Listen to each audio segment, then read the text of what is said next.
really do not have freedom of expression. Okay, I guess a question, probably for my mom, a lot of old people would be like, would they be offended by this type of program, or why do little kids need to be slaves anyway, even for a day, an hour, or? Well, some people might become offended depending on your field of experience.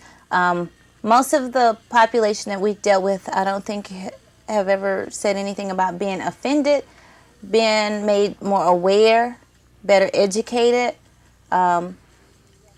being shocked. Yes, they have been, but offended, I don't think anyone has ever complained about being offended. And why do we need to educate children this way?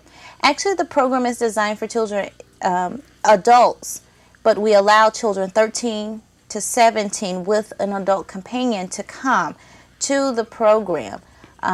For anyone, I think the program is really good that we educate them in this manner because it gives us a closer look or closer perspective of what the slaves actually went through.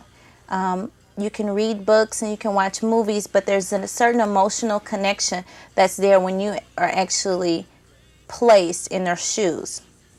Okay, I guess for me, I'm curious about what else happens. You mentioned, I mean, don't tell us all of it, but you mentioned the auction block. And what exactly is that for young people out there? The auction block is the place where slaves were actually sold. In our reenactment, it's a black market, undercover, backwoods auction block. It's not even a legit organization or a legit event at this point. They're not doing it in a legal manner. And they're selling slaves illegally. And after the slaves are sold and they're taken to their plantations, the slaves will then come in contact with a conductor, and they will have to decide whether or not they want to leave the plantation. For those who decide to leave, along the way, along their escape, they're going to come in contact with various characters. Some who are good, some who are not, some you really don't know. They're kind of shady. So it's up to you to determine who you're going to trust and who not to trust. You will be exposed to other terms and keywords along the way, and hopefully you make it to freedom. Everybody didn't make it to Canada, though. Oh, so the kids are given like little clues that they have to follow?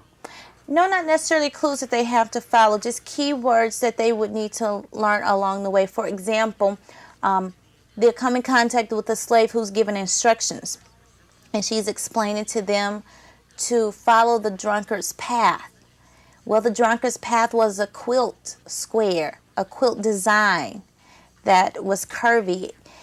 Old Africans often said that evil travels in a straight line. So when avoiding the bounty hunter, follow the drunkard's path. Well, let me ask you a question. For young people who don't pay attention, that's pretty deep, even for adults. So what would you say to encourage young people to pay attention in classroom or anywhere else? Well, actually, for adults as well as young people, once they're out on the trail in this totally unfamiliar setting, we normally don't have a problem with them paying attention. Really? Sometimes their senses are heightened a little too much and they hear everything, even things we don't want them to hear. But we normally don't have a problem with them paying attention. Okay, I'm saying, for example, say my son, if I say, Kyle, do this, 10 seconds later, he's already forgotten. But you're putting people in a situation where their lives depended on it. So I guess how important is it for folks to pay attention in class? Young people, just in school. Well, it's extremely important because on the trail, the conductor clearly explains that you're all one unit and that there can only be one leader and the person needs to follow it. Everyone needs to follow her instructions, and that one person deviating from the instructions can cause all of them to be captured or all of them not to make it to freedom. And so early in the reenactment is reiterated on a regular basis that you must follow instructions, you must stay along with the rest of the group. We have had once or twice teenagers who didn't understand the concept and they deviated off of the path. Well, they could have been hurt. Luckily, because we do have a lot of personnel we call sweeps in the crowd, people who look just like they're a regular participant off of the street, but they're actually Metro Park staff and volunteers who went out into the woods and got the young boys and put them back on the right trail. But it could have potentially been a dangerous situation simply because they would not pay attention. Okay, what would you say to young people who say, well, Demetrius, I thought the other guy was paying attention?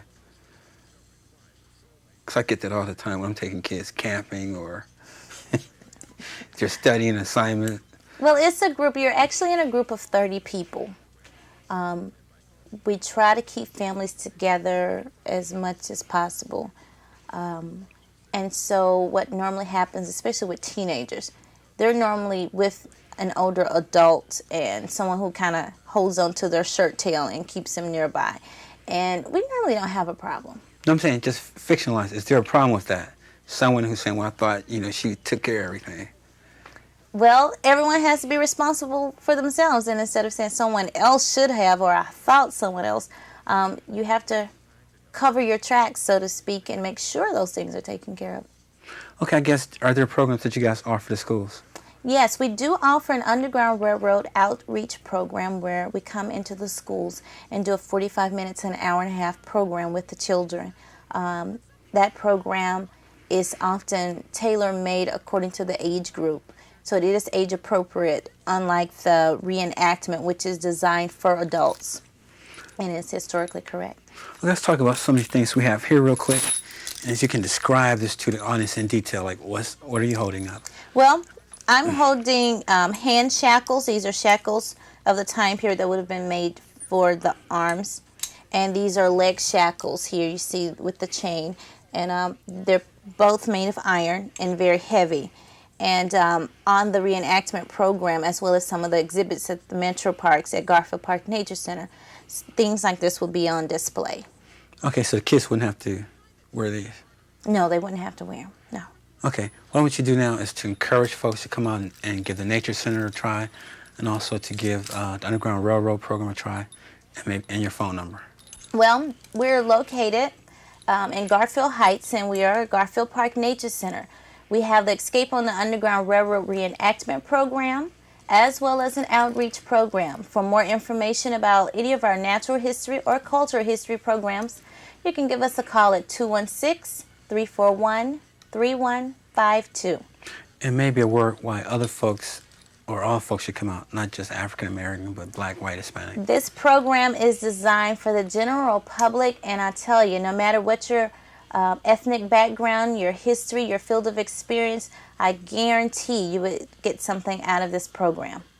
Okay, once again, I'd like to thank my guests for being with us tonight. Just Chillin' is a joint production of the City of Cleveland Health Department, WRUW-FM, and the Cleveland Treatment Center.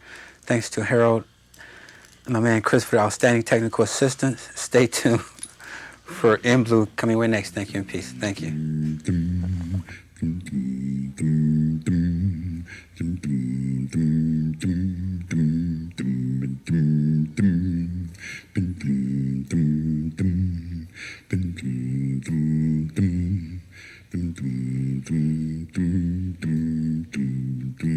Wade in the water, wade in the water, children, wade.